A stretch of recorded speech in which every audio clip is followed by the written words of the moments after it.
युवा सांसद राजेश वर्मा का शाही अंदाज में हुआ भव्य स्वागत। अंग की धरती का पुत्र व खगड़िया के युवा सांसद राजेश वर्मा का शाही अंदाज में गृह जिला भागलपुर में भव्य स्वागत किया गया।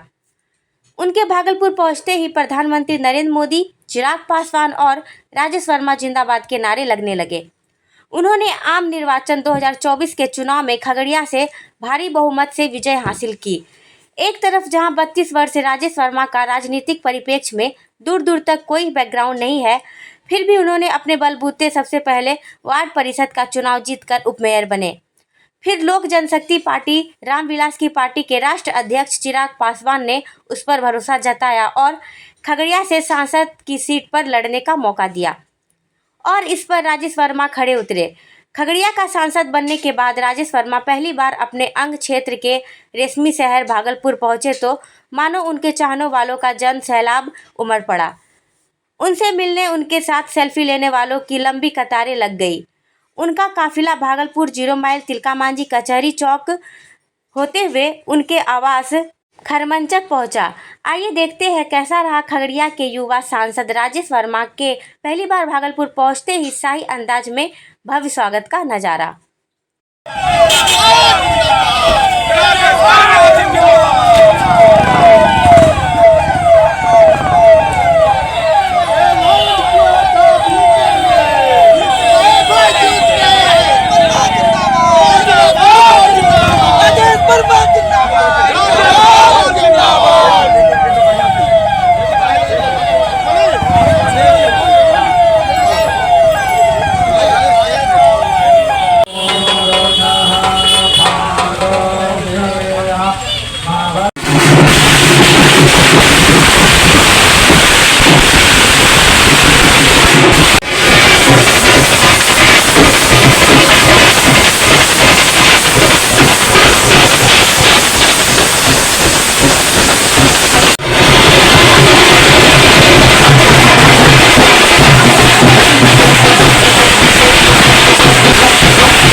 इसमें कोई दो मत नहीं कि मुझे राजनीतिक रूप से जो पहली पहचान दी वो इस भागलपुर शहर ने दी, भागलपुर के लोगों ने दी, जिसके लिए मैं हमेशा इस शहर के प्रति ऋणी हूँ और मेरा हमेशा मेरे हृदय में भागलपुर तो रहता है और कार्य क्षेत्र पहचान भागलपुर ने दी।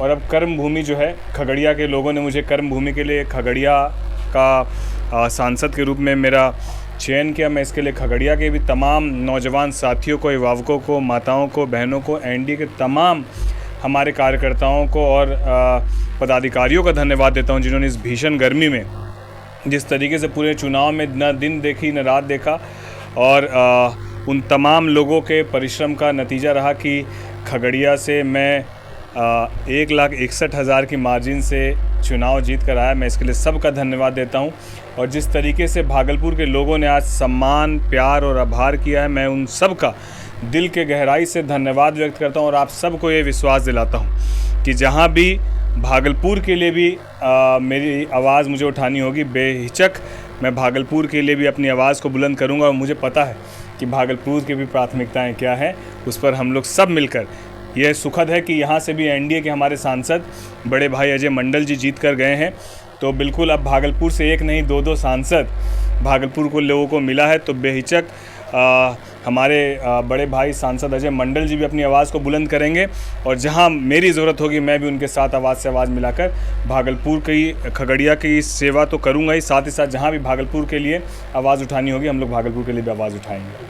क्या महसूस कर रहे हैं? बड़ा हर्ष का समय। बिल्कुल, ये सौभाग्य का विषय है कि मुझे 32 साल की उम्र में सांसद का जो है ये सान मुझे जो है खगड़िया के तमाम लोगों ने दिया, खगड़िया की जनता ने दिया। मैं अपने आप को सचमुच सौभाग्यशाली समझता हूँ। मैं इसके लिए हमारे राष्ट्रीय अध्यक्ष चिराग पासवान जी का दिल से धन्यवाद देता हूँ कि उन्होंने बड़ा विश्वास मुझ पर दिखाया और हमारे संस्थापक श्रद्धेय रामविलास पासवान जी के गृह जिला से मुझे चुनाव लड़ाकर और वहाँ की जनता ने मुझे जिताकर सदन में भेजने का काम किया। मैं इसके लिए सबका धन्यवाद देता हूँ। जिम्मेदारी है, चुनौती क्या रहेगी सबसे? नहीं, बिल्कुल, जब किसी भी जवाबदेही या जिम्मेदारी को हमने कभी छोटा समझा नहीं और राजनीति की शुरुआत जब वार्ड के चुनाव से की थी तब भी हम लोग डिप्टी मेयर बनने के बाद प्रतिदिन किसी न किसी वार्ड, किसी न किसी गली मोहल्ले और लोगों की परेशानी को सुनते थे। कभी ये नहीं एहसास होने दिया कि आपका जनप्रतिनिधि आपसे दूर है। ठीक उसी तरीके से सांसद बनने के बाद मैं कभी भी खगड़िया लोकसभा की जनता को महसूस नहीं होने दूंगा कि उनका सांसद उनसे दूर है। हाँ, सत्र जब चलता है तो ये हम लोग को दिल्ली में होना ये एक प्रक्रिया का पार्ट है। उसके अलावा जब हम लोग सत्र से फ्री होंगे तो 100% हमारा समय जो है वो खगड़िया के लोगों के बीच रहेगा। मैं हृदय से मैं पहले कह चुका हूँ कि भागलपुर ने मुझे राजनीतिक पहचान दी और खगड़िया ने मुझे जो है